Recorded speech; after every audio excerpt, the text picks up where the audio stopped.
শীত তো প্রায় চলেই যাচ্ছে, এখনও রোদটা অনেক মিষ্টি মিষ্টি সকাল দিকে। তো আমরা মিষ্টি রোদে বসে মজার একটা ভর্তা বানাবো। দেখে নিশ্চয়ই বুঝতে পাচ্ছেন এখানে কী কী নিয়েছি। কাঁচা কলা, তেঁতুল আর শুকনো মরিচ, লবণ। কে এই খাবারটি খেয়েছেন অবশ্যই কমেন্টে জানাবেন, আর যারা কখনো খাননি তারা অবশ্যই বানিয়ে খাবেন। এটা তো খুবই মজার একটা খাবার। এটা আমি আগেও কখনো খেতাম না, পরে আমার বিয়ের পর শ্বশুরবাড়িতে এসে আমি এই খাবারটা খাওয়া শিখেছি। তো প্রথমে কাঁচা কলাটাকে খুব ভালোভাবে ধুয়ে ছিলে নিয়ে এবার গ্রেট করে নিচ্ছি। ছাদে খুব মনোরম পরিবেশ, আমাদের সুন্দর সুন্দর গাছ, ফুল টুল ফুটেছে, সবজি আছে, দেখতে ভালোই লাগে। ওখানে বসে আমরা কিছুক্ষণ সময়, সবসময় তো আমরা অবসর পাই না, তো আজকে আমরা একটু মজা করলাম।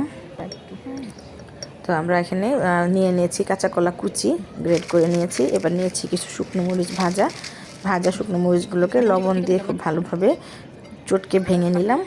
এখানে কোনো পেঁয়াজ টিয়াজ অ্যাড হবে না।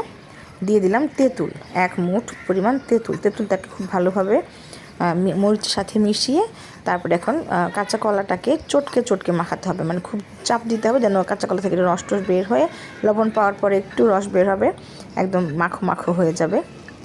তো এবার দিয়ে দেবো একটু চিনি দিলে একটু ব্যালেন্স হবে টেস্টের, কারণ এখানে ঝাল আছে, লবণ আছে, আর কলাটা যেহেতু একটু কষ থাকে কাঁচা কলা, সেই জন্য এটাতে আমরা তেঁতুলের সাথে একটু চিনি দিলে ঝাল মিষ্টির একটা পারফেক্ট টেস্ট আসবে।